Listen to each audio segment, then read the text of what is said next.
Not Quite Right features discussions that are unfiltered and uncensored and may include themes that are inappropriate for younger listeners.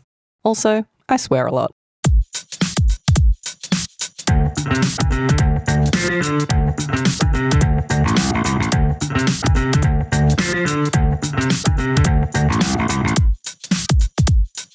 Something doesn't seem quite right.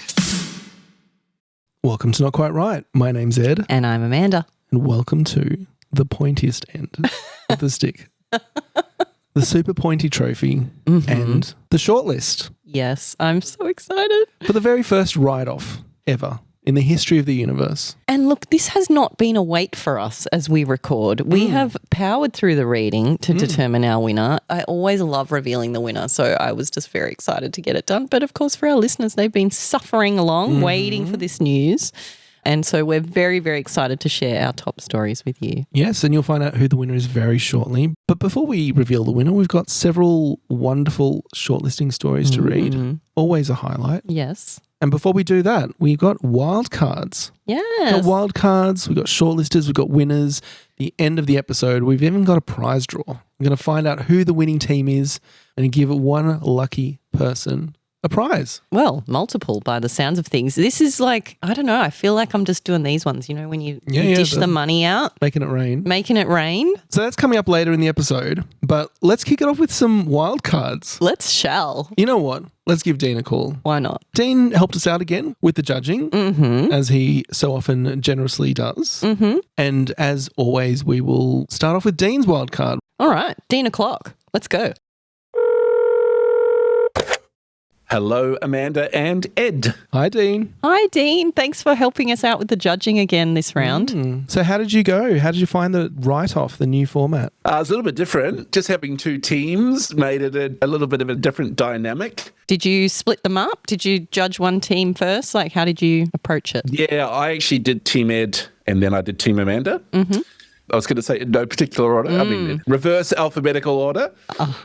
Team Ed's flawed protagonists, they definitely did a lot of planting evidence, planting their feet and planting dead husbands in the garden. So that was good. Team Amanda, meanwhile, I felt like I was back in school. There were a lot of laws of physics or thermodynamics or nature going on, lots of gods as well. So, yeah, it was definitely a different vibe for each. So, Bit more variety there. yeah, well, the variety is always just bonkers, you know, from swingers clubs, stairwells to World War II, music festivals, vampires, sentient weeds and escalators, Regency romance, cannibals, dystopian worlds. It's always fun to kind of have a glimpse into everyone's creative and sometimes disturbing minds. Yeah, we did mention in the long list episode that we saw a few more cannibals than usual this round, so I don't know whether to be alarmed about that or...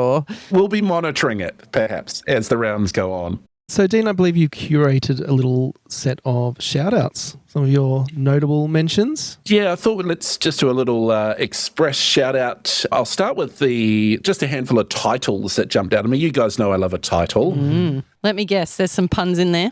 No, I was gonna award a pun award, and I looked down, and there were a couple of contenders. But no, I don't want to get typecast, Amanda. You know what that's like being typecast. What have I been typecast as? Oh, I don't know, Amanda. I better make sure I say your name, Amanda. I better make sure that, yeah.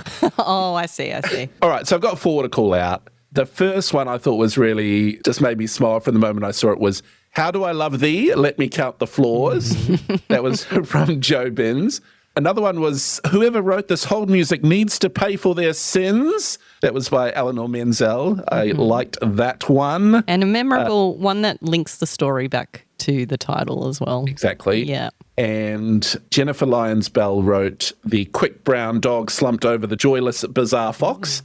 So they're all quite long ones, but that's what she said. And I also like the simplicity of the all caps title, "No Girls Allowed." And that was by Honey Homecroft. That was a Team Amanda story. I'm not sure if you listened to that and didn't read it, Amanda. I'm thinking not. Oh, so, I yeah, see. there's four call-outs. Yeah. No Girls Allowed. You're a girl. See what I did there? So only Ed and I read that. That's right. Yeah, not allowed. No, that was fun. As I say, there were some punny ones as well, but just well done if you put a pun in your title. There you go. That's your shout-out. Do you want to hear some good lines? Yes, I also always. love a shout-out of some lines. All right. First line, "Forget about A grades. You want to be manifesting double D cups. That was from Lucy Mack's 90s Blast from the Past story, Dream Lover. Oh, yes. Very fun. Lots of 90s references there.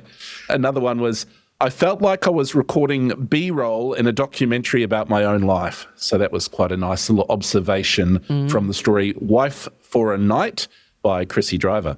You want another one? Yes. Go for Please. it. Yeah, well, you got no choice. All right.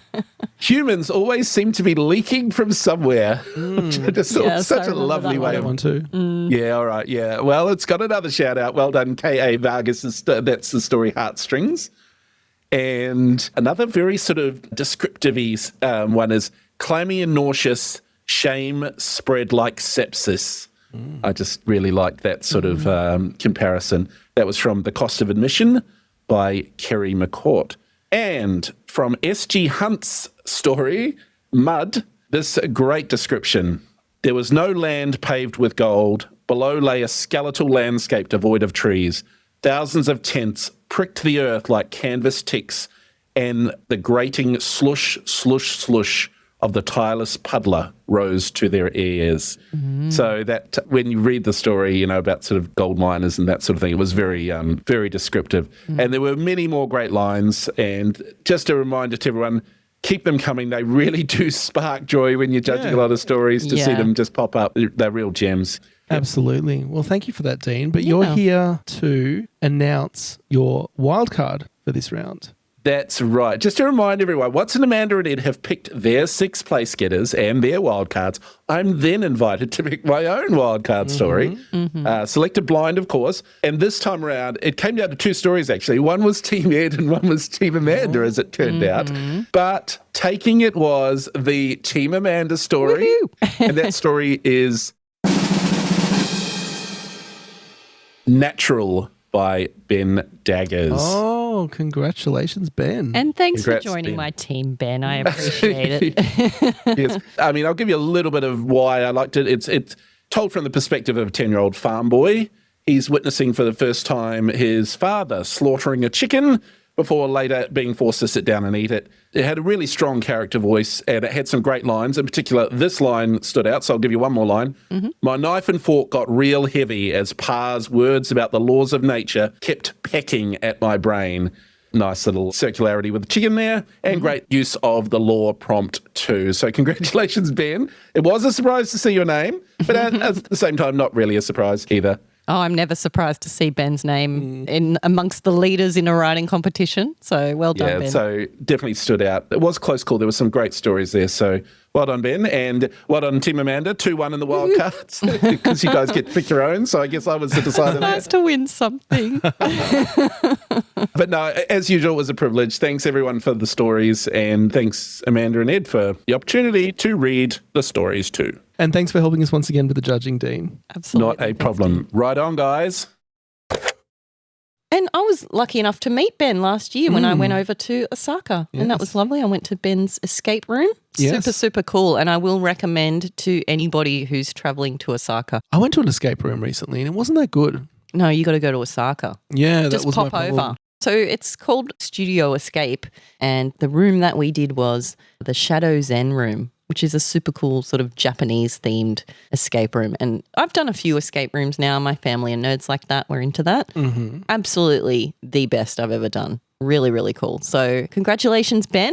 And hopefully if anyone else is going over to Osaka, pop in and say hi to Ben in Studio Escape. So before I reveal my wild card, I just wanted to list some honourable mentions for wild card, which I don't normally do. This is new. And Who I are mean- you?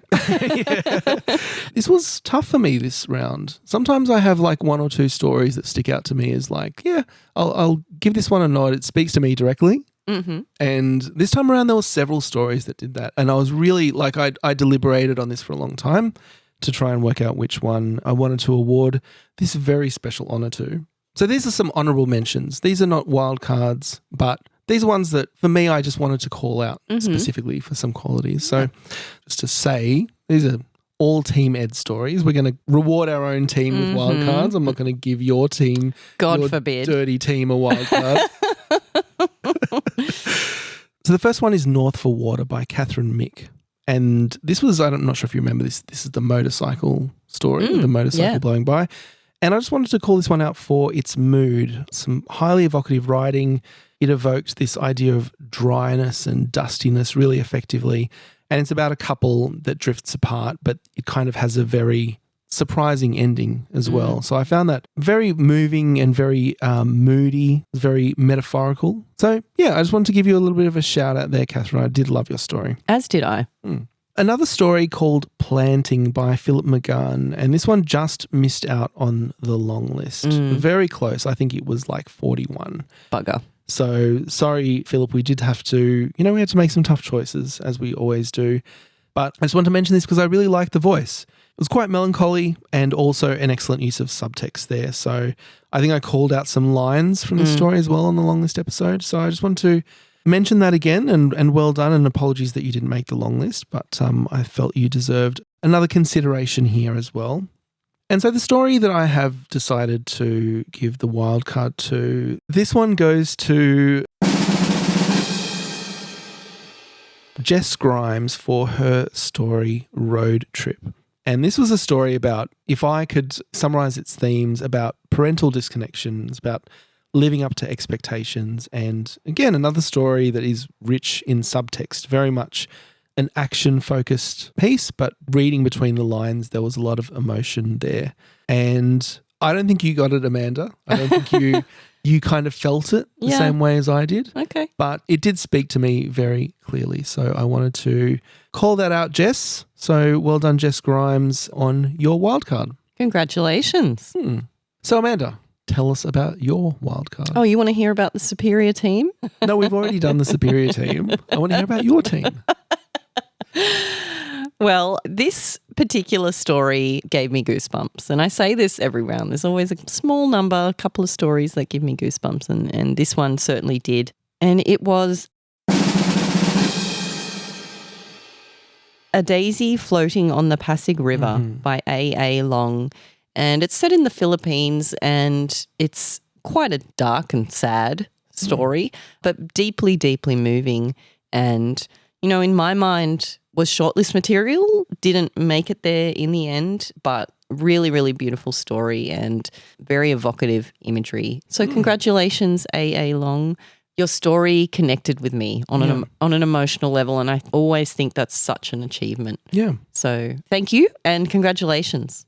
So before we get to the shortlist, we have one more little order of business, and that's a dishonourable mention. Yes, dishonourable mention. Now, I feel like we're actually encouraging bad behaviour with these things, but we would like to award a dishonourable mention. So this is a story that didn't make the shortlist, but which grabbed our attention. Yeah.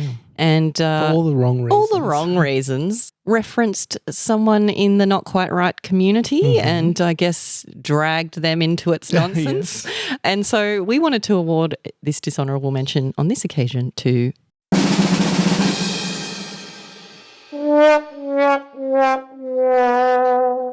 Torrinell for his story, Athena's Law. Yeah, former winner of the Not Quite Right Prize, Torrinell, referencing another former winner. That's it, Athena Law. And, the story was absolutely unhinged. It involved a swingers club, some questionable Aussieisms, and it was absolutely good fun. So thanks, but no thanks. And you're just going to have to wear that badge of dishonour now. And so Torrinell actually joins an infamous crew of miscreants who have received this dubious honour in the past. Which includes Athena Law, by the way. Exactly. So she can't really complain. It also includes the likes of Caro Robson and Trevor Flanagan and, of course, Holly Sadowski. And we hope you feel bad about yourself, Torrinell, because what you've done is a bad thing.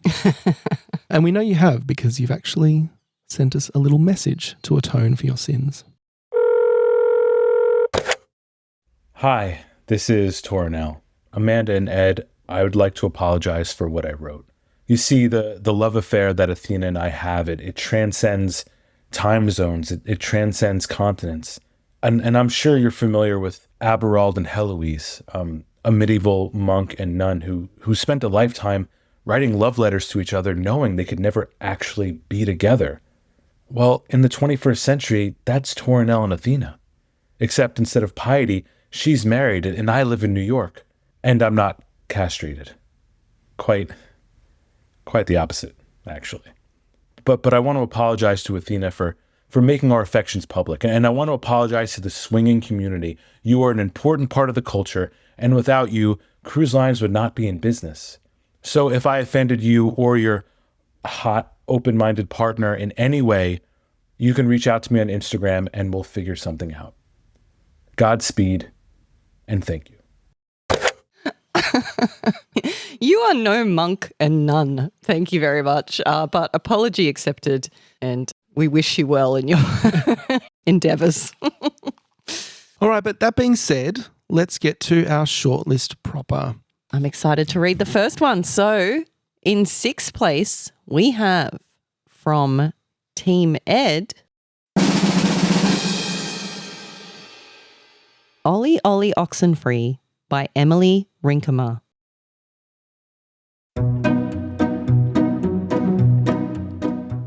So, Joe and I definitely counted slowly, and I'll own that. We stretched our 30-second countdown into long minutes. Plenty of time for the kids to hide and for us to finish our drinks. And I'll also own that we didn't look too hard at first. Just the normal places, the front closet, beneath the kitchen sink, under our bed, in the laundry hamper. They'd never been the most imaginative of children. Once we'd checked those places, we met back in the living room. Maybe they're gone for good, Joe said, and we laughed. We even made a few jokes about how much easier it would be without the kids, how much money we'd save and how much sex we would have, and how we'd never again have to watch TV shows we didn't want to watch. We sat down and waited. We had another drink. We looked at the clock. And then we tore the fucking house apart looking for them. When they still hadn't emerged from hiding the next morning, we had to face up to the possibility that our offspring had outsmarted us, that they had found the mother of all hiding places. To buy time for searching, we publicly bemoaned the return of COVID in our household and planted seeds on social media about the possibility of homeschooling. We fielded a few get-well-soon messages and texts at first, a few well-meaning challenges to our educational plan. But our kids were too young to have friendships independent of adults, and so for the people in our lives, they quickly went from front of mind to back of mind to out of mind. And we kept searching. I swear we looked everywhere. But after a few weeks, we stopped listening for their laughter. After a month, we stopped looking for their little bodies in the shadows. After a year, honestly, and I'm not proud of this, we had to keep reminding each other that the game was still on, that we weren't going to quit, that we needed to look behind the couch once more just in case. Because you never knew. Yesterday, a decade since we started counting down from 30, I asked Joe if he thinks we'll ever see the kids again. We were in the living room, our feet up on the coffee table, enjoying a post-sex glass of wine and a Netflix show about a guy with great hair and a gun. Kids? He asked, pausing the show. He looked genuinely surprised by my question. I tried to picture them then, to remember what they looked like, what they smelled like, but I got nothing. Not even a fuzzy image or a faint odour. As if they never even existed. Never mind, I said. It was a stupid question. He put his hand on my leg and squeezed. He poured us each another glass of expensive wine and unpaused the show.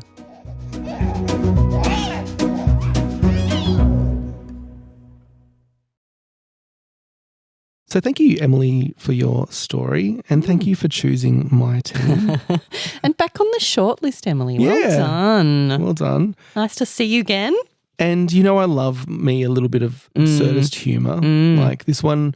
And I love it when it goes all the way as well. Like the kids are gone and they're gone for good. And I feel like this is a hallmark of Emily's work because I do like to follow her and read her stories from time to time, and she often gets published.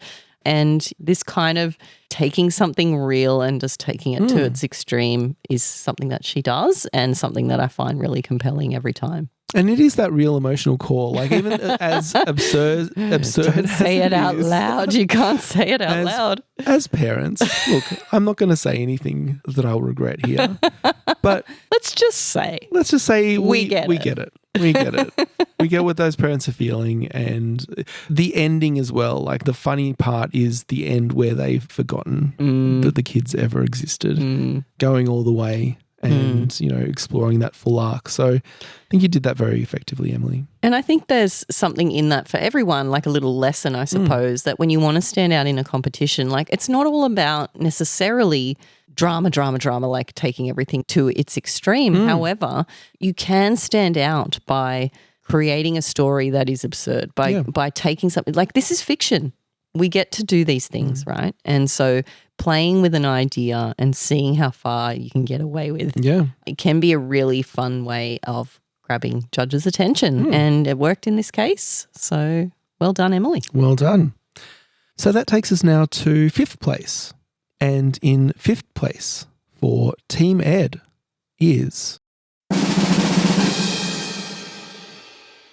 Purple Prose by Liv Stenhouse.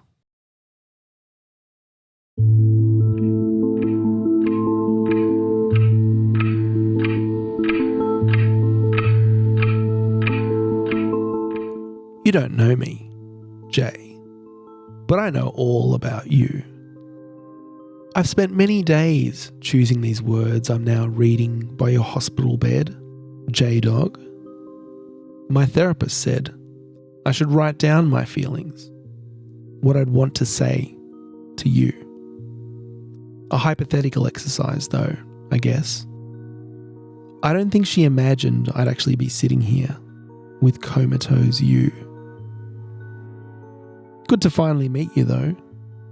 I'd love to say I'm a fan of your work, but I'm not. You probably wouldn't be a fan of mine either. It's not my fault though. You took my spot.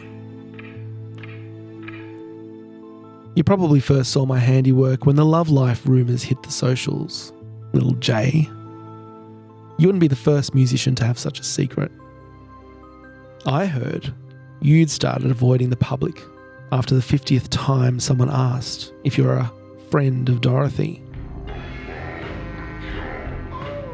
And then there was the drug goss. I really outdid myself there. The leaks to the press that you carried more gear than a roadie, that you had more dirty habits than a nun's laundry.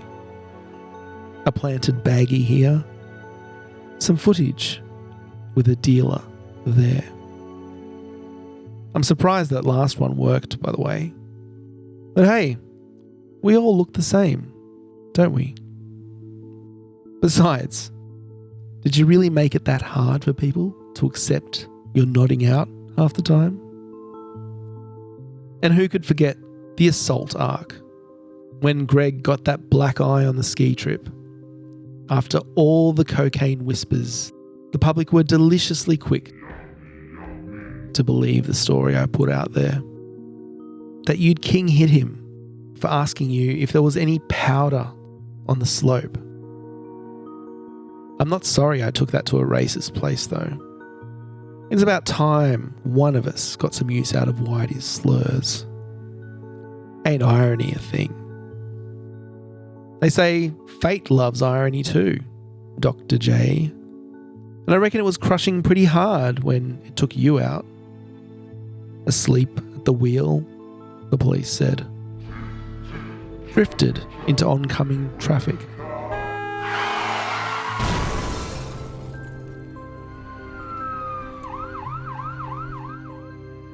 But Truth be told, I could have told you years ago that you had trouble getting out of other people's lanes.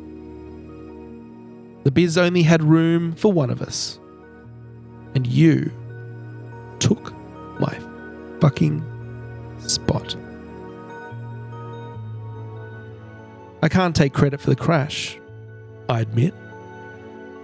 That was all you. But I'd like to think my efforts contributed to the fatigue that left you broken when that little black car smashed into your big red one. So broken that the paramedics were surprised you were alive. But I wasn't. You've always been a cockroach, impossible to squash. Don't worry, J-Man. The accident gave me time to get up to more mischief. I've put some things on your computer that are really going to make your agent sweat. One children's entertainer to another. I can't wait to see the look on your face. One of these days, you'll open those eyes, give those toes a wiggle. Any day now. Go on. Wake up, Jeff.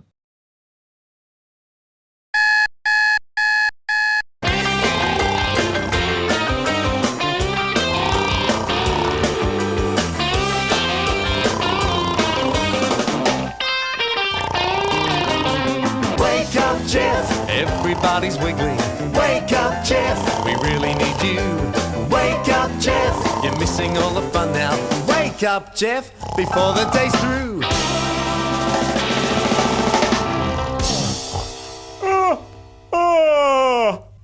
Can you keep that noise down? I'm trying to sleep. First of all, absolutely fucking love that story. Liv, holy shit. You had me lolling, I have to say. And I'm not sure that everyone among our listeners will get it. So I will explain. This story is about Jeff Fat, the purple wiggle, famously the Wake Up Jeff wiggle. And the story is told so subtly, and it's not till that final line. I definitely got to the final line and then immediately had to read the whole story again and get all those little fun little clues, the big red car, are you a friend of Dorothy, just the J-Man references to Greg, the cockroach reference, like it's all there and really good fun. So listen back again and enjoy that.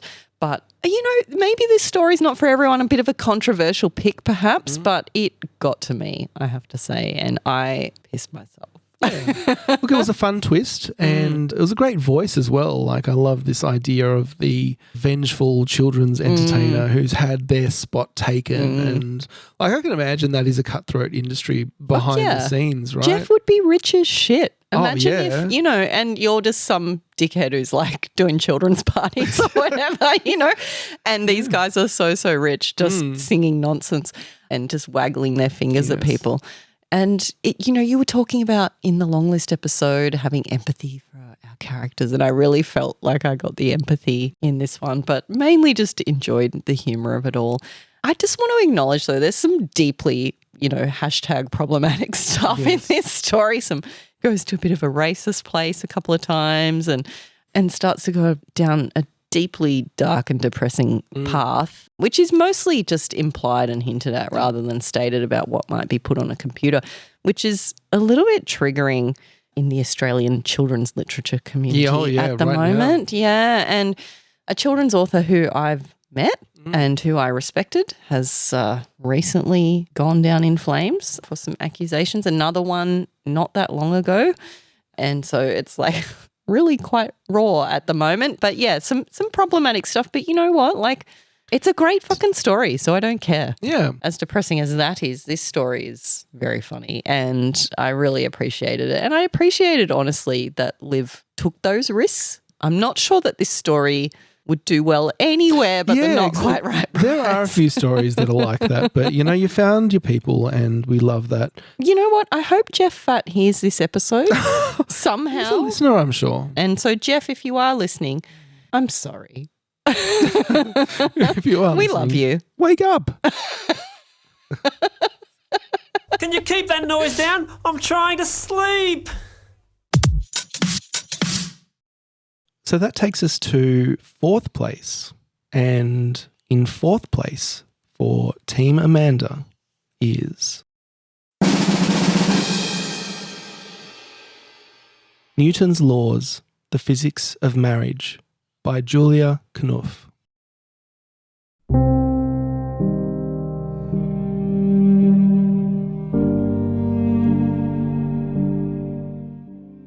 Inertia. A marriage remains at rest or in steady motion unless acted upon by a force. When people ask Rob and Linda how they met, one of them will recount that first quiz. Linda's clever answer to the Newton's Laws question. Rob's sketch of Linda catching an apple in her mouth. And it feels like they're talking about other people. That Rob and Linda were hot for each other. Rob noticed Linda's quick-witted confidence, then her laugh. Linda spotted Rob's drawing on the quiz booklet and introduced herself. Drinks led to a shared taxi, drunken sex in a hallway, and a hungover breakfast in bed. Sex in the kitchen, and plans to do it all again the next weekend. 23 years later, after buying a house, marrying and raising 2 children, this Rob gets hard over the sketches of nudes in an art magazine. This Linda prefers early nights and the sex she finds in novels. Force and acceleration. Change occurs within a marriage when a force is applied. The greater the force, the greater the change. Inspired by his art magazine, Rob signs up for an evening class in life art. Linda thinks it'll do him good. She misses his sketches. Later, after his first class, Linda asks Rob about the model, and he can't keep the excitement from his voice as he says, "She's gorgeous. Reminds me of you when we met. Before the kids." Linda cries in the bathroom with the tap running into the sink. Next week, she sweats through her first CrossFit class as, cross town, Rob sketches, drawing more from memory than sight. Action and reaction. For every action, there is an equal and opposite reaction. As Rob rekindles his love of sketching, Linda rediscovers her hip bones. Then, her libido. She enjoys long post-workout showers at the gym, relearning her body. He loses himself in paint, capturing the fullness of a curve, the stepping stones of a spine, the shade of an armpit. Both are satisfied in old ways that feel newly earned.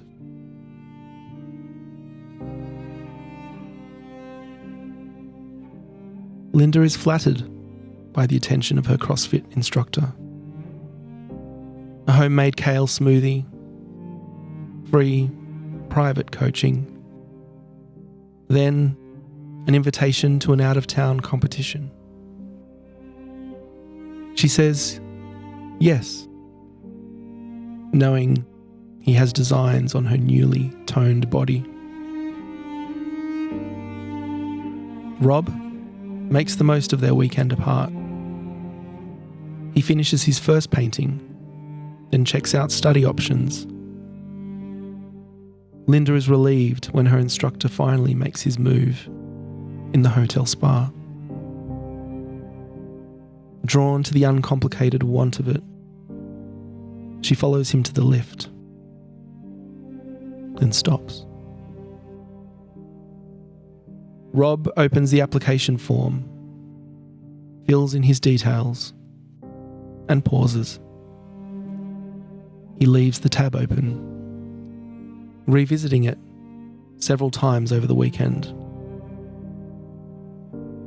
By the time Linda arrives home, Rob has still not submitted the application. This course is full-time. There will be others. He closes the laptop and tidies it away.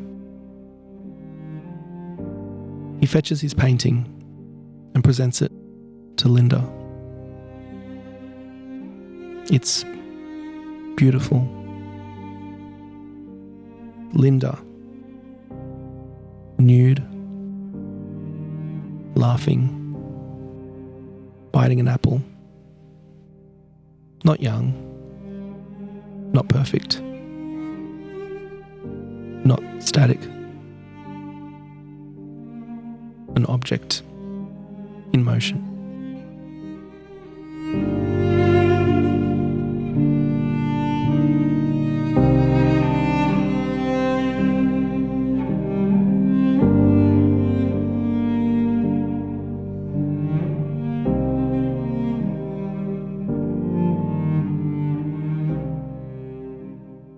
So congratulations, Julia, on a beautiful story. And I will be honest, this story made me teary. Same. And I think it's just so cleverly done. You know, we talk about seeding clues and hints in a story when you do want to do that little twist at the end.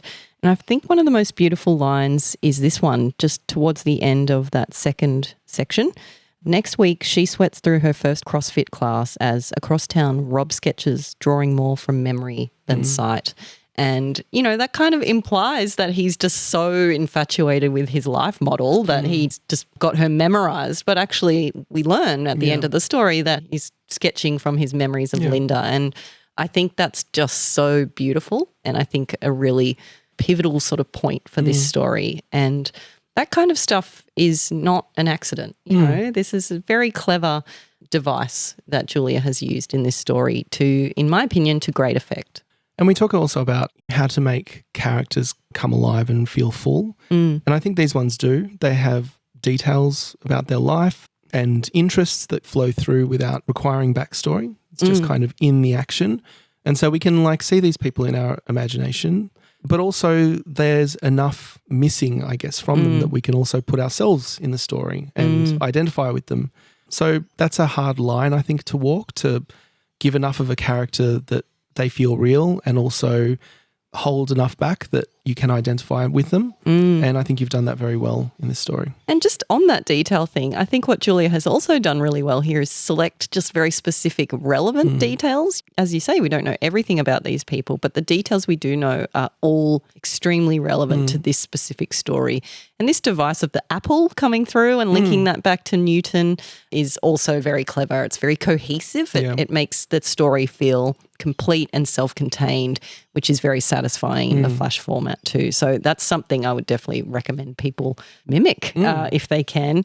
I will say though, and I don't know if you agree with me, Ed, that, you know, we talk about hermit crab fiction sometimes, and I almost love this story in spite of its format. right. Yeah. So breaking it up into those different rules is not normally what makes a satisfying story for me, but in this case worked really, really well and added something to the story rather than kind of distancing us from it. It brought it into that whole where their relationship began and then that circular ending, linking it back to the apple from the start as well. Yeah. So in this case, I think that was the right choice.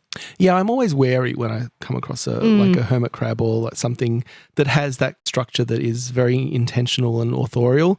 I do agree that in this case it works very well. I think those little force and acceleration, action and reaction, obviously they're part of your kicker prompt, their response to your kicker prompt, a really good and response. A clever one, yeah. And they also really do, I mean, they fit the story, they accentuate what's happening in the story, and it works really well. And yeah, it's a lovely story with a lovely ending. It reminded me of that, do you know that Simpsons episode where Homer goes on the work? Mindy. With Mindy.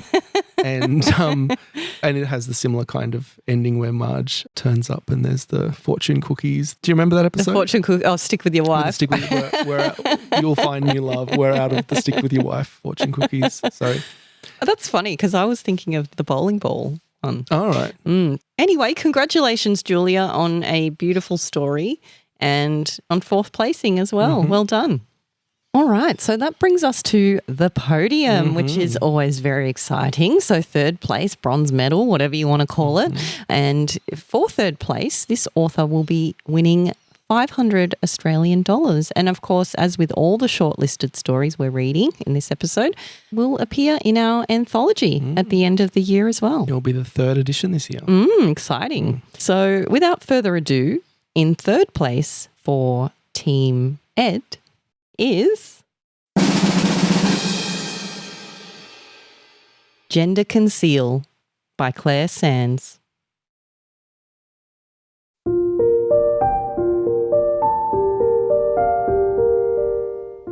Molly knew she was going to do it again, even though she promised herself she wouldn't. The couple in her last appointment hadn't really done anything wrong, as such. Not like the guy who had questioned her ability as a sonographer and requested a higher-ranking male. She just hadn't warmed to them. Maybe it was his obvious preference for a son. Maybe it was her obsession with questions about when she'd lose the baby weight. Either way, as Molly moved the ultrasound probe to trace the outline of their baby boy, she knew what was about to come out of her mouth. Again. Congratulations, you're having a girl. The very slight droop of the father's shoulders, despite the mother's delight, was reward enough for the vindictive streak in Molly to feel justified.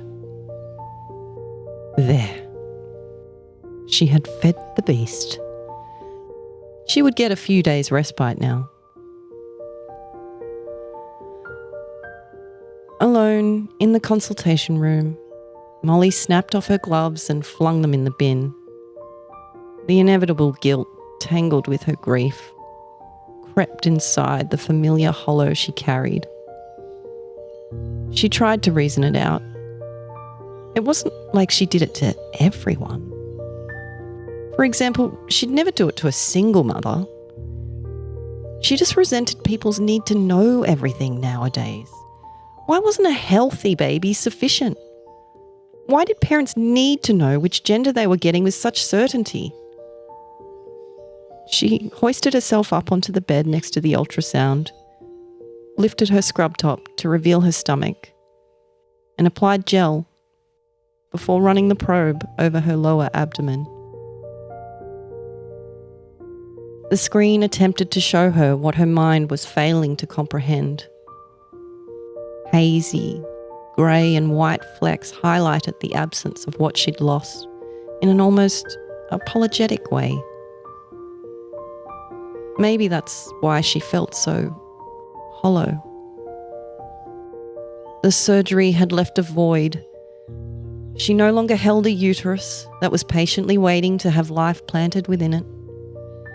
It had been removed, cast aside, reduced to a problem to be sorted, before it had even been allowed to fulfill its purpose.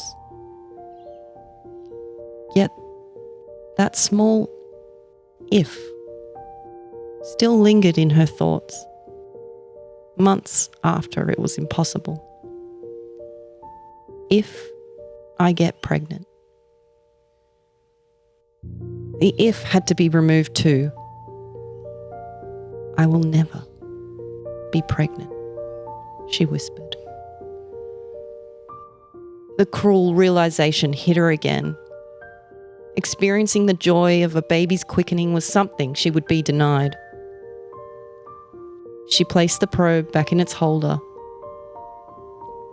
wiped away the gel, and with it the fragile hope of sharing what so many of her patients had known.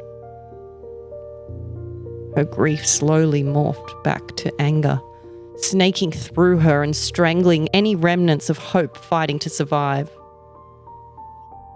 And then Molly knew one thing for sure. She was probably going to do it again. Later that afternoon, an obnoxious husband in a tweed jacket, who completely ignored Molly during his wife's appointment, turned to her and said, "Well, what's the sex?"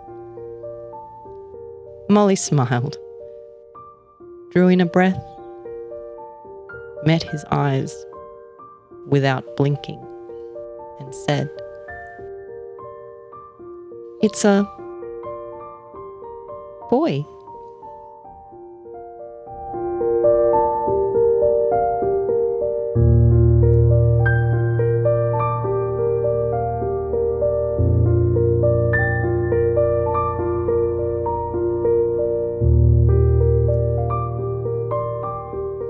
So thank you, Claire, for your story. And welcome to the Shortlist. You've longlisted before, but this is your first time, I believe, on the Shortlist. So very well done. This was a lovely story, and I hesitate to say lovely because it was an interesting choice of words. Yeah, it did definitely have a flawed protagonist. And I spoke on the long list episode about like what makes a flawed protagonist compelling to me.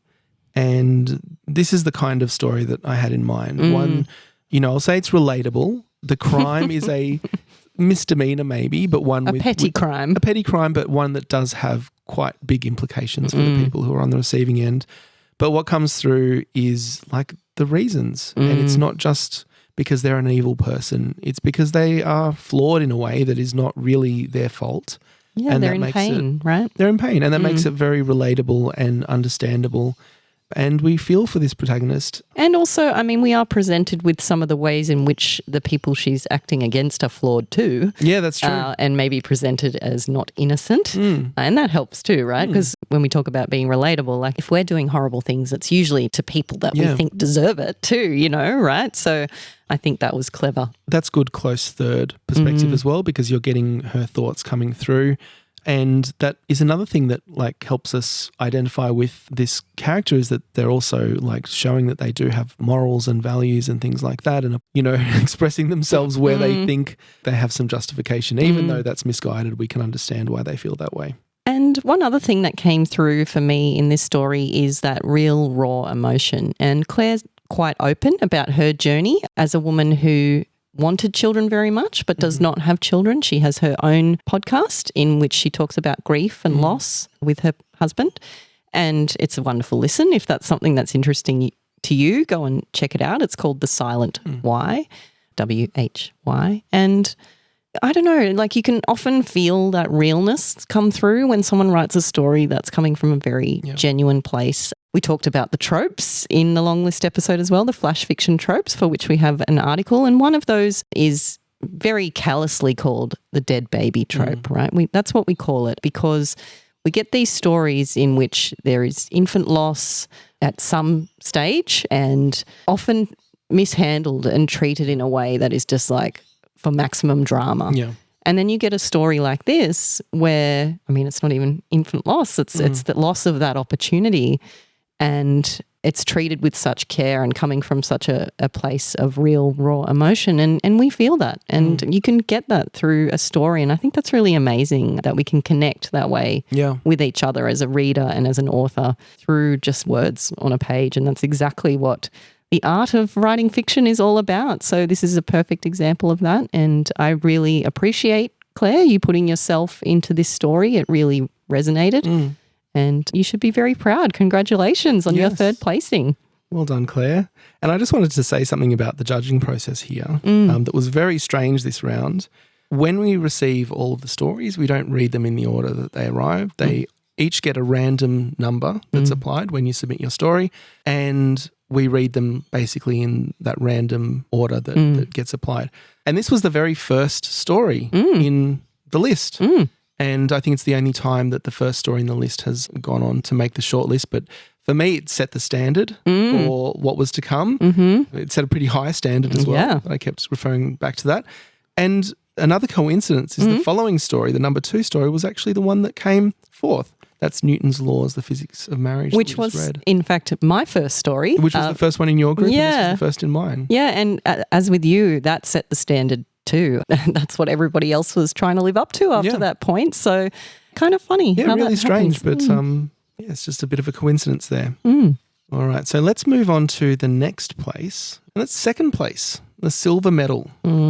What kind of ribbon is that? Blue ribbon is the winner. Is a red ribbon? It's red, yeah, it's red. In fact, my daughter got a red ribbon at a swimming carnival the other day, so I should know that. Congratulations. She was very excited.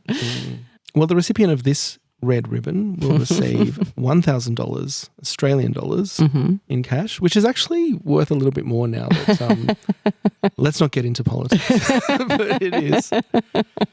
And they will not actually be receiving a red ribbon, but they will see their story published in our anthology at the end of the year. Absolutely. And the story that will receive that honour of second place for Team Ed is Patrick by Michael Stone. Just before we get into this story, I just wanted to issue a little content warning, and we don't always do this. We do have a sort of general content warning at the start of the episode, and of course all pieces of fiction run the risk of bringing up stuff that's real, but I just wanted to do one in this case. So it does deal with the issue of sexual assault of a minor. I'll say it's not described in graphic detail or anything like that. It's very much implied. So I'll just leave it up to you as to what you're comfortable to listen to. So if that's something that's an issue for you, skip it or come back when it's something that you're able to hear.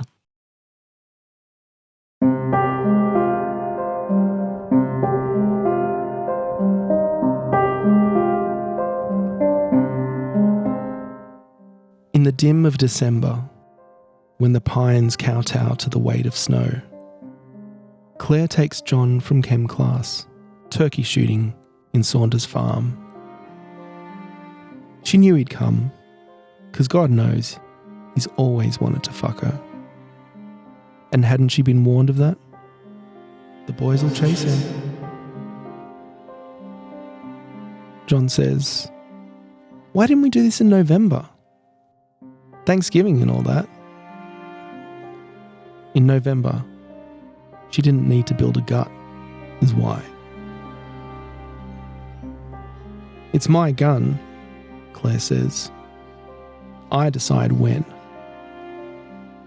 "Your dad's gun." "Step, Dad." Prick keeps the Beretta in the unlocked shed. Never knew it went missing. Never knew she hid it beneath her pillow. The whole fucking time. "How much it hold?" John asks. 13 rounds. Claire lies. It's 15, but she means to save 2. The wild turkeys thrust forward their lithe necks, tugging the fat of their bodies after them.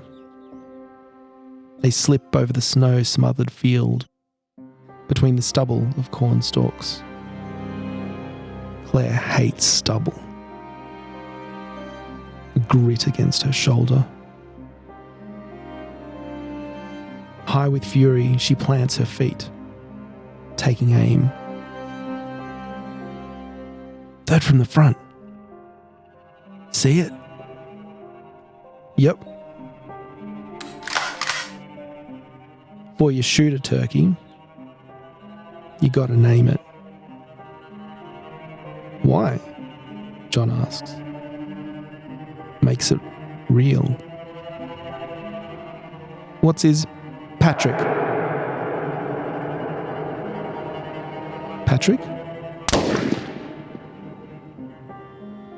First shot staggers Patrick. Second shot slumps it. The others lurch into the sky with a frantic batter and fly.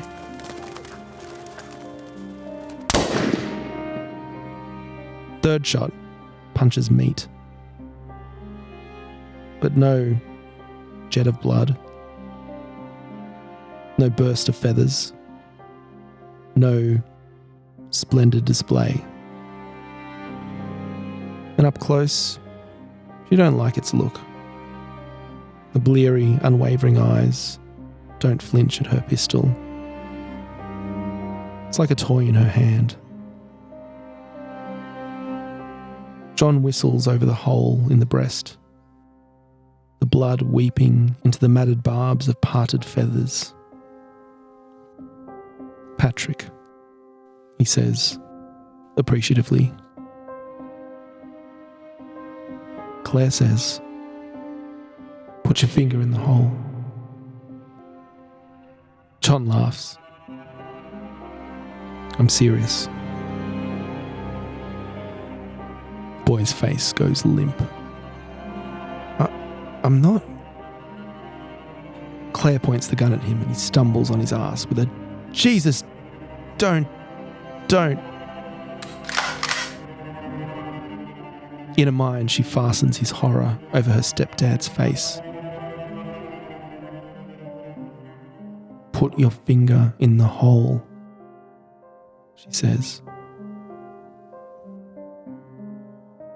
John crawls nose down to the turkey with a snot-popping sob. While he trembles his finger towards the hole, Claire puts in her mind her stepdad as he left the bathroom. The pudge of his belly lipping over the towel. The weight that crushed her breath solid.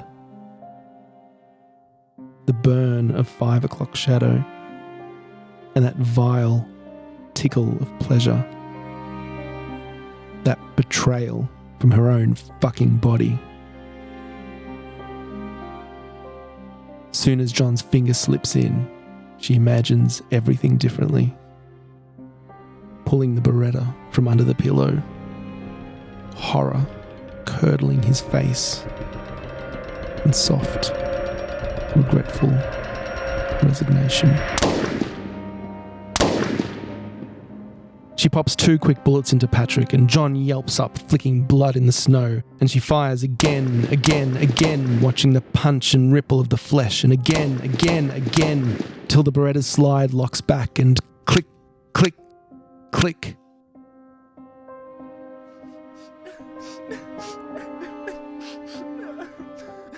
John's crying from fear, and Claire from fury and righteous elation. From the peace and worry of holding a toy in her hand.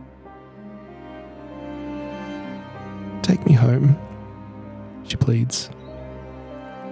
"Just take me home."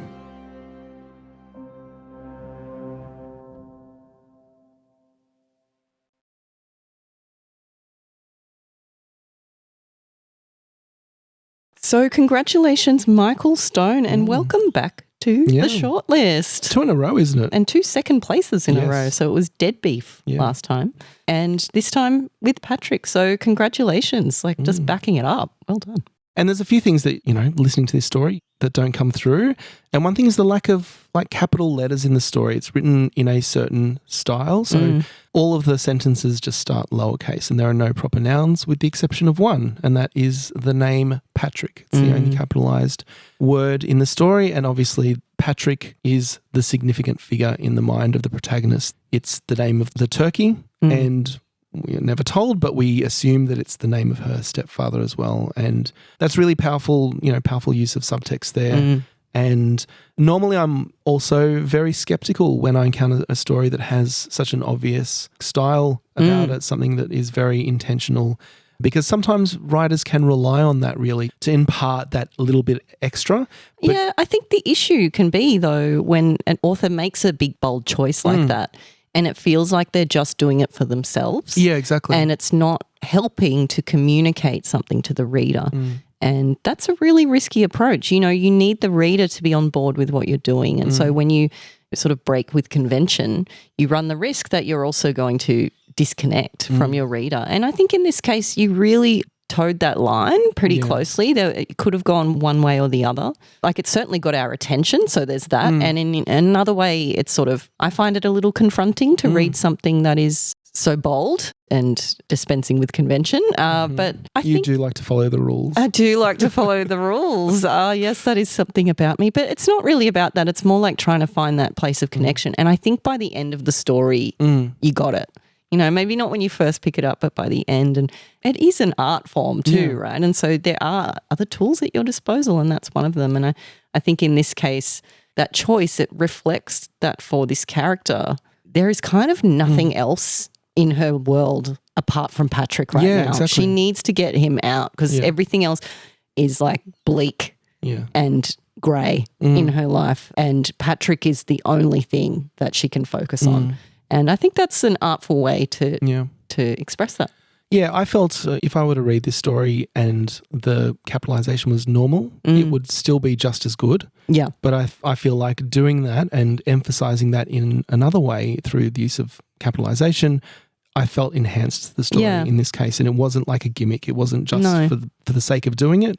It really felt kind of raw. There's Yeah. something about it that felt very real. Yeah. Yeah. And look, I just want to again focus on all the language in this story and the little details and just the devastating little clues about what this protagonist has gone through. There's a moment early on where the narrator describes the stubble of the corn stalks, and Claire hates stubble, the grit against her shoulder, which, you know, reflects what she would have gone through, which is, and all that she's dealing with. And the way that she deals with it is to tell him to put his finger in the hole. And we can only imagine why she's doing that. Yeah.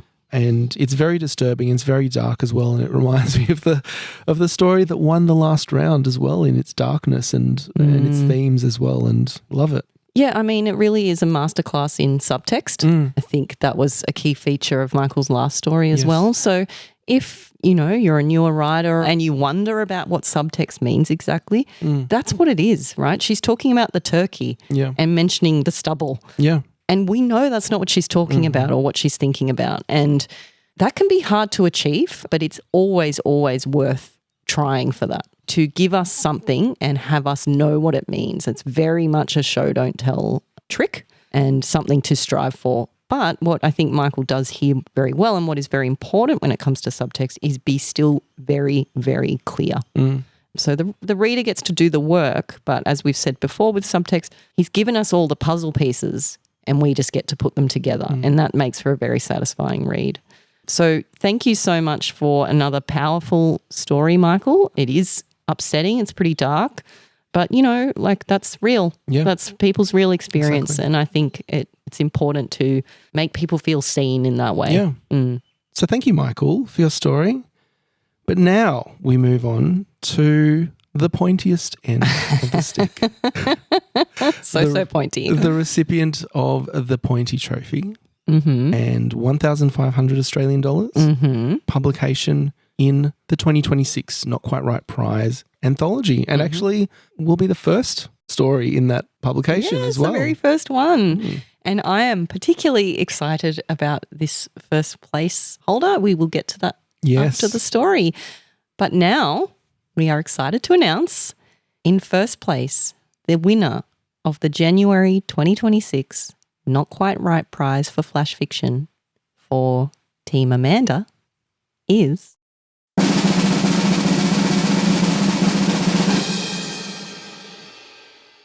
Watching Jude Law's critically acclaimed performance in the movie Gattaca at 4:17 a.m. on a Thursday by Elise Scott.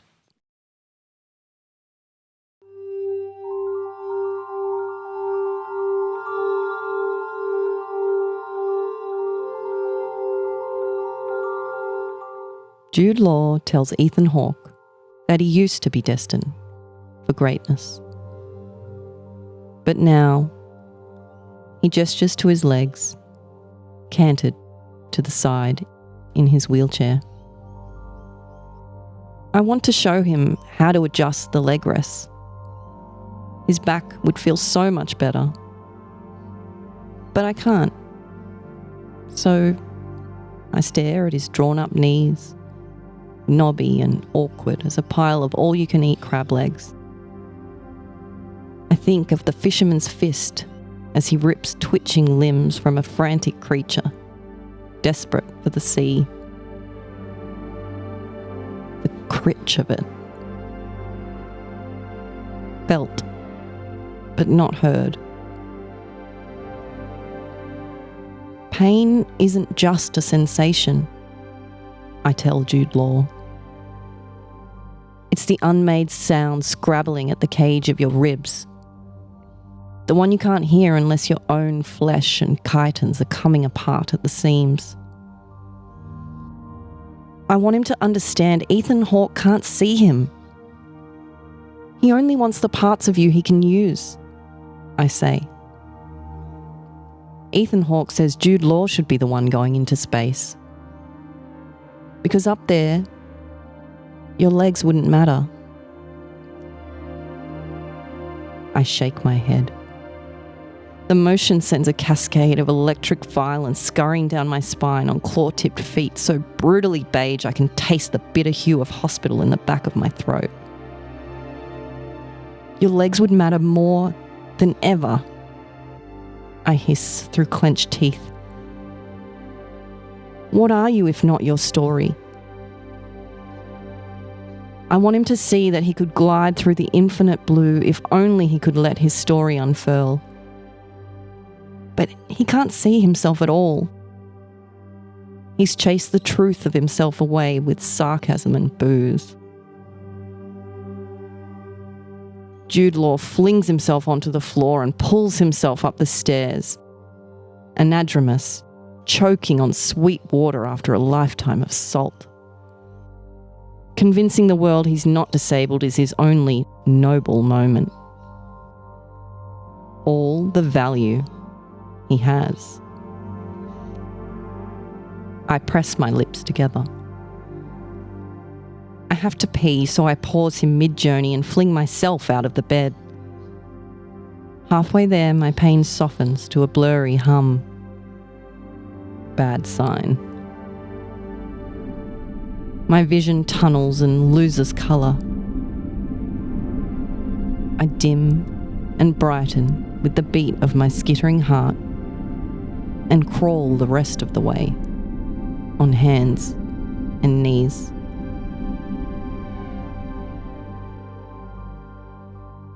This is how my body works, I tell Jude Law. It's not heroic or tragic.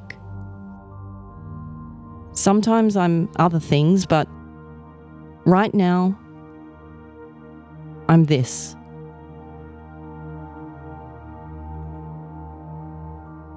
Do you see? Jude Law, caught on my chipped screen like a half-frozen river, sees nothing. Outside, a chickadee sings his aubade. I pull myself back into bed. The world is backlit black against deep blue promise. My pillows and my pain points line up like syzygy. All at once, I'm floating in a sea of stars.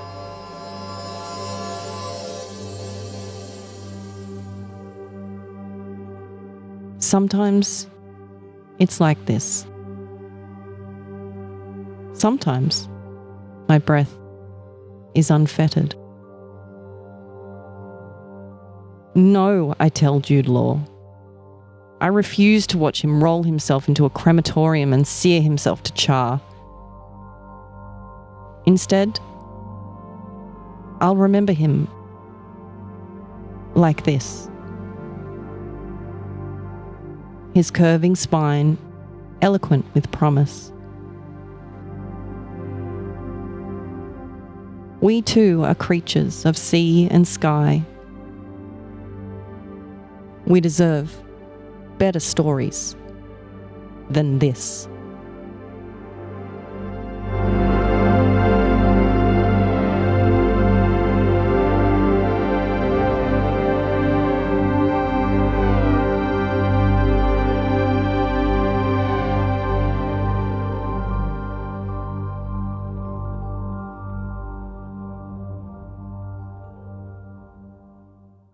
So thank you so much for your story, Elise, and massive congratulations on your win. We are so pleased to see you win. I love this story for many reasons. It's a strange one, actually, because it is just a single character, right?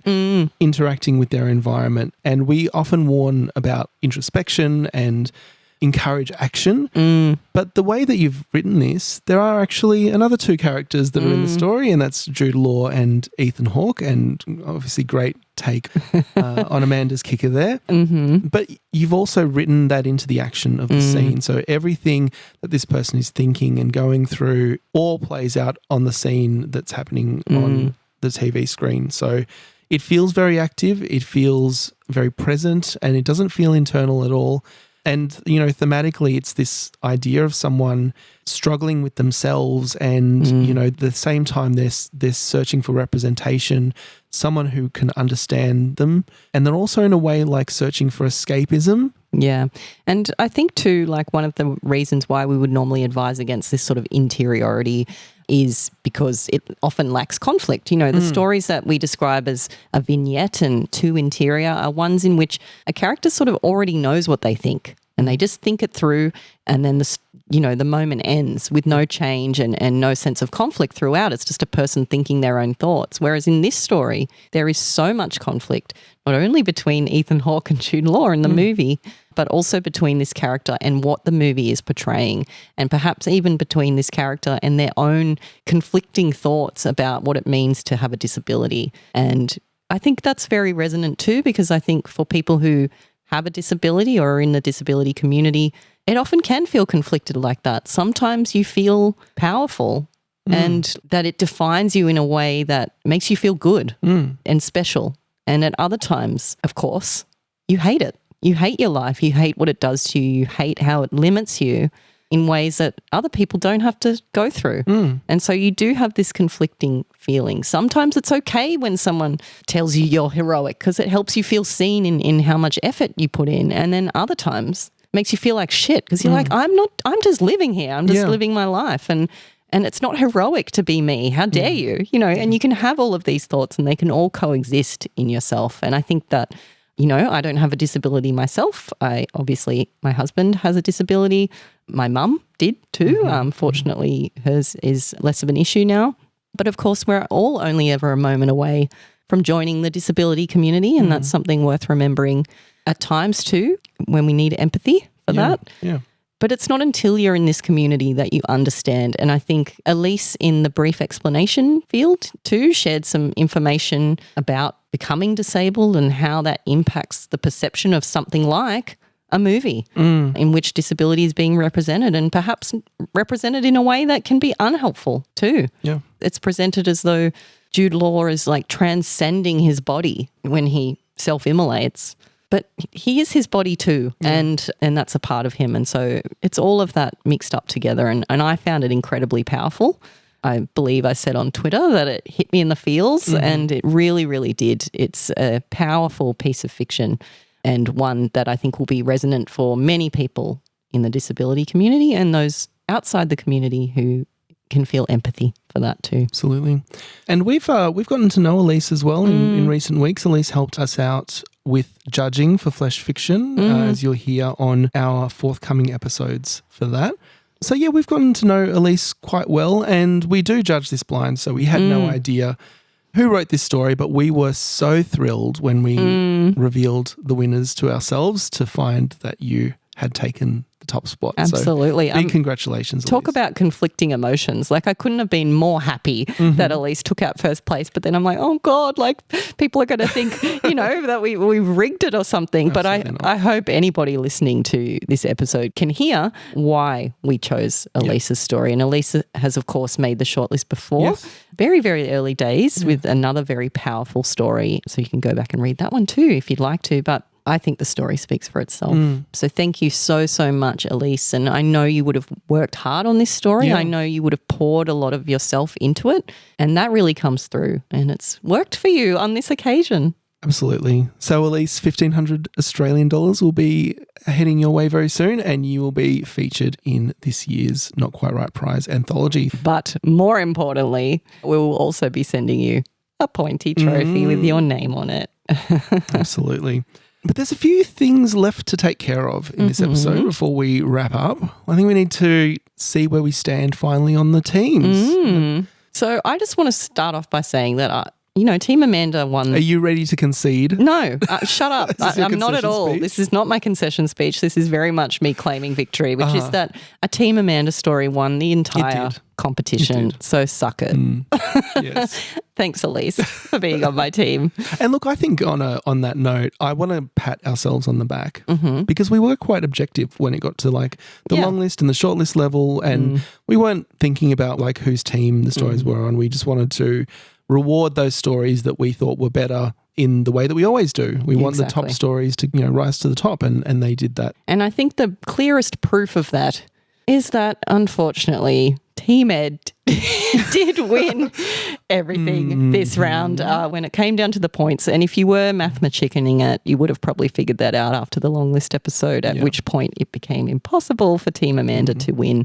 So congratulations, I guess, to Team Ed. But, as you say, we were objective. I am very good at arguing, and if I needed to, I would have. But we do believe that the cream rose to the top here. But what that also means is that everybody on Team Ed who did not win a cash prize, as in whose name wasn't mentioned in any of the cash prizes here in this episode, now goes into a draw for the bonus prize. And the bonus prize is a coaching session with me, which we will arrange shortly, but also a Not Quite Right hoodie, an extremely limited edition Not Quite Right hoodie. But let's do the draw on air, shall we? So before we do the draw, I just want to thank the whole team for coming together and choosing me. And I will try not to rub it in, Amanda, at least not on air. But the final counts, just to get them on the record. We mentioned in the long list the overall story count. And within the long list, we had 26 stories in my team and 14 stories in your team. So just as with the leaderboard, each long list story gets 1 point, each shortlist story gets 2 points, and the winner gets 3 points. And so the final points count, all things being considered, was Team Ed 30, Team Amanda 17. So a decisive victory. Decisive in the points, very close in the overall numbers. And of course, your team did contain the winner. So, mixed bag. It wasn't a landslide, but I'll claim the victory. Let's be honest. You'll gladly claim it. All right, but now what everyone is waiting for, everyone on Team Ed now has a chance to win that extra prize. So we're going to do this in a really fancy way. We're going to use an Excel spreadsheet for this one. We're going to put all the Team Ed stories onto a spreadsheet, and then we're going to randomly select, using the formula, the winner of this prize. But we're going to pretend a little bit that there's a physical machine in the room with us, and like everyone has a little ball in the machine and it's bubbling around. Love a bingo Maybe I can call. get a sound effect going that we can add that in, so we can construct that image in your little mind palace, as we like to say. Okay, so the winner of the bonus prize from Team Ed for the January 2026 round of the Not Quite Right prize is Blue Ribbon by Dalton Martinelli. Congratulations, Dalton. Well done. So we'll be getting in touch with you. But as with all of the winners in this episode today, please feel free to email us at contact@notquiteright.com once you've heard your name, and then we can arrange your prize straight away. We like to sort of wait till you've got the chance to hear it, because some people like to, have that big reveal moment. So we want to give you that opportunity. So if you just email us, then we know you've seen it and we can organise your prize right away. Otherwise, we'll contact you eventually. Yes, eventually. So congratulations, Dalton. And once again, huge thank you to everyone who has entered, especially if you chose my team, which was the winning team. But especially if you chose Team Amanda, the underdog team. The underdogs. I'm super excited to see what's going to happen next round. Will this impact or influence choices for the next round? I wonder, yeah. We could start a landslide. Well, do let us know in the feedback if that is the case.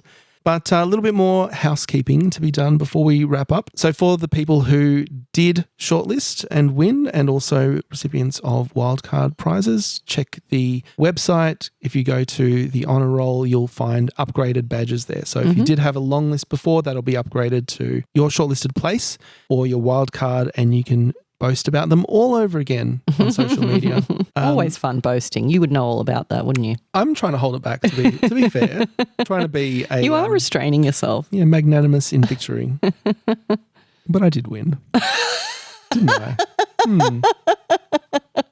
And so also by now, the leaderboard counts will be updated. So if you head on into the community and click on that leaderboard link, you'll be able to see where they stand. And I haven't, as a recording, I haven't crunched the numbers yet. So it'll be interesting to see how things are changing at the top. There Always are good fun. a few people back on the short list and back in the long list. So those counts do have a potential to move around as well. That's it. Bit of an upset. And I'll be posting an extract of the leaderboard on social media as well. So check it out there if you'd like as well. And if you've signed up for a coaching package this round, they will be happening soon. You probably already booked in a time with Amanda. But if you haven't, there are still some left for the April round. The coaching package is a one-on-one with Amanda for half an hour to talk about your story or your writing in general and to have some direct one-on-one feedback. Yeah, so that's happening online. Although this round, I get to meet someone in person. We've decided to hang out because it's a local. Wow. Yeah, so we're going to be doing that one in person. So that'll be good fun. But, you know, obviously we've got people all over the world. And I mean, look, if you're willing to fly me out there, I will come and meet you in person, but probably more realistically online. So really, really looking forward to that. I have found the first round's coaching sessions that I did, I found it very rewarding for me. And I hope that the participants found it enlightening and helpful for them too in their craft. So really looking forward to that. But we've also got our daredevils to come. Yes, there's a lot more coming in the podcast feed in the coming weeks. As always, from next week on, we'll have all of our daredevils dropping. There's 5 daredevils this round, a lot of newbies and some regulars or return daredevils as well. For those who are new, Daredevils, we read out the stories that people submitted to this round of the prize, as we just did on this episode. But we do a little bit of a deep dive and critique on the stories. So we'll read them out, we'll break them apart, and we will roast the author of the story. But a lot of people have expressed that they're favourite episodes because we do go in depth. So if you're looking for some tips on how to elevate your flash fiction, definitely give those a listen. Absolutely. We learn something every time. We definitely do. Yeah. We will also have, at some point, a regular episode of the podcast. We have not had one in a very long time. We've been furiously reading all the flash fiction entries, so we haven't had time to read Poe. I know you've been doing a little bit recently. I have. And in fact, I would recommend this to people. So we had an article that we posted on the website, and it's called Reading Rex for Perverts. And if you are interested in sort of having a bit of a read, but in advance of that episode, you can check out the recommendations, which actually came from the curator of the Poe Museum. So I have not only been reading some online, because of course they're free to read, they're out of copyright, but also listening to them as audiobooks, just for free, again, on Spotify. So yeah, if you're one of those people who finds it easier to squeeze an audiobook into your day, these short stories and poems are a great listen. I've been really enjoying that. So I can thoroughly recommend having a listen or having a read. And I'm very excited to talk about those stories as well. So that regular episode, no promises on when, but it will happen. Apart from that, we do also have flesh fiction coming soon. We've recorded. Beg your pardon. We've recorded so much content, so much content. It's going to take me a while to get through and edit it. Would you call it an overwhelming amount of content? I would say overwhelming is an understatement, given the fact that we recorded more than 24 hours of raw audio. But that means a lot of great content that we're going to be sharing with you. So there'll be a lot of story readings. And I think that's part of why we have 24 hours of recorded content, is because we couldn't stop giggling and having to reread half the stories. Oh, that's so mature. But hang around for all of that flesh and flash fiction content. But that just about wraps it up for this episode. We've got one more little treat to share with you after the closing credits. As always, we will share our... well, let's be honest, mostly Amanda's vague tweets, which stories we tweeted about. But before we sign off, just another massive thank you to everyone who shared your stories with us this round. We always have fun reading it. We always love the experience, and we're just so pleased to have you with us. And we love hearing that you've had fun writing for the competition. We have fun reading. We have so much fun reading your stories as well. So hope to see you back again next round. Absolutely. We always receive all your stories as if they're like a gift for us, like maybe a crow bringing like a coin or something. That's how it feels. And I really... Someone's been listening to Edgar Allan Poe. I do have crows on the brain. But yeah, thank you. And I hope it was fun this round. I hope there were a fewer headaches this round. I hope the new format did come across as fun for you and that you did all enjoy the experience regardless of the outcome. Of course, it's always a win when you submit a story. And if you did love your story, again, we encourage you to go submit it. Go find a forever home. Post it on your personal blog. Maybe start working towards your own flash fiction collection. But whatever happens, we hope you join us again in the next round. And we'll be back in a moment with our vague tweets. But until then, ride on. Right on. Thank you for listening to Not Quite Right. If you'd like to reach us via email or follow us on social media, you can find all the links on our website, notquiterightpodcast.com. That's WRITE. And if you enjoyed the show, we'd love it if you could leave us a 5-star review on your favourite podcasting app. Something doesn't seem quite right.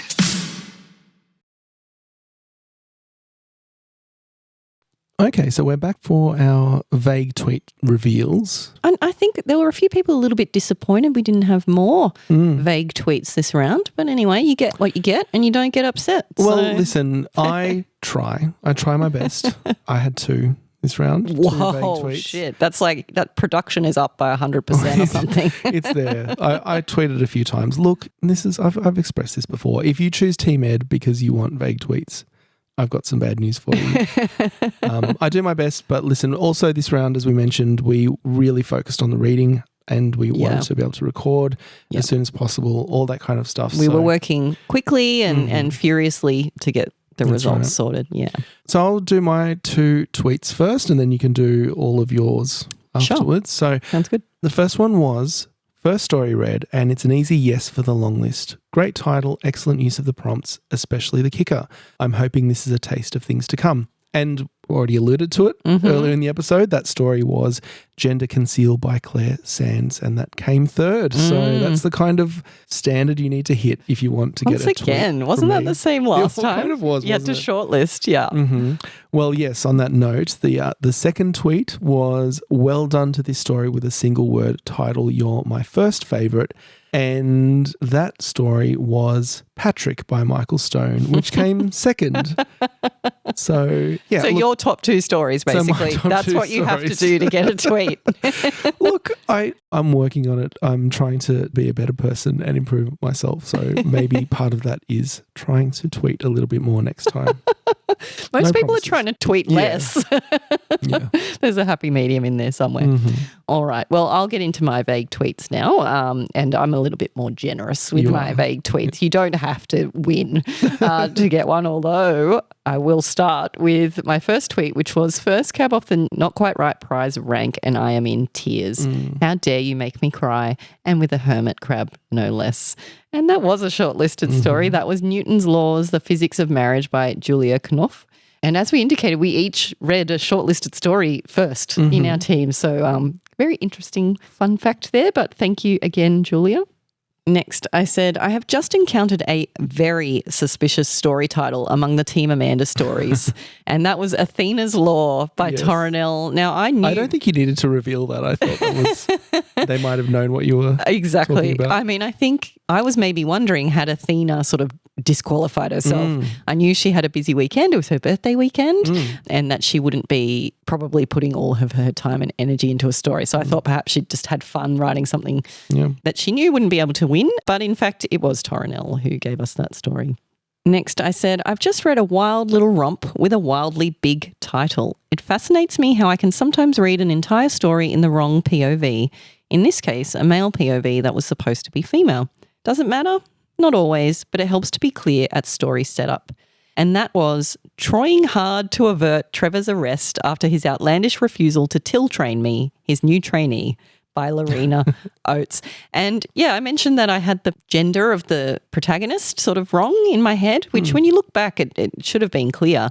But I think the reason is because this story mentions Achilles. It mentions Troy and Trevor and Brad Pitt. Yes. And so of course, we were talking about our previous Daredevil story where we had the war bros, the bromance. Achilles and Patroclus. That's it. And so I think that was still in my head. And so I think that's why I got a little bit confused in this one. But interesting how that happens sometimes. But anyway, thank you, Lorena. Next, I said, I'm fewer than 20 stories in, but I've encountered what I reckon will remain my favourite lore. This might be your story if, like me, you enjoy the occasional well-placed swear word. Now, I did love Jude Law, I have to say, but, I loved this one too, and that was Sammy McLean of the Elm Street Mall parking lot by Leo Jin Jai, and the lore being fuck around and find out. Great lore. That's a lore that's bitten many of us in the arse, I have to say. So next I said I accidentally, inverted commas, found myself amid the Team Ed stories. The very first one, a favourite. A uniquely flawed protagonist, an excellent balance of action in the scene versus internality, which we need more than ever with flawed protagonists. Shortlist material? ? And that was, of course, Gender Conceal by Claire Sands, which was the first story in your batch. And so, pretty impressive to just stumble on these powerful stories. But I do stand by that. I do think that internality works when you've got a flawed protagonist because you get to sort of empathize more deeply with them when you have their perspective. And in that case, the perspective that these other people were flawed too and they kind of got what was coming to them kind of thing. Next, I said, I've just read a poignant team lore story that gave me goosebumps and drew an easy yes out of me. It may be yours if your story mentions a flower, and that was A Daisy Floating on the Pasig River by A. Long, which was my wildcard story. Yes. It didn't quite make the shortlist, but I thought it deserved a mention. It did give me goosebumps. Yeah, it was great a powerful story. Next, I said, though it openly referenced a movie released in 1973, this story gave me the energy of a very different movie released in 1991. So, naturally, I loved it. Hope you all enjoy overthinking that cryptic clue. Lol. And so the 1973 movie was The Exorcist and the 1991 movie was Drop Dead Fred. And the story was You and Me and My Friend Steve by Holly Sadowski. And it was basically the POV of a girl having an exorcism performed on her because she's got her imaginary friend Steve there in the room. And it just really gave me Drop Dead Fred vibes, which I love that movie. Memorable story. And Holly has signed up for a Daredevil next round in April, I believe. So that's something to look forward to. Not to mention a Daredevil for Flesh Fiction. So we've got more of Holly's stories to come. We love Holly.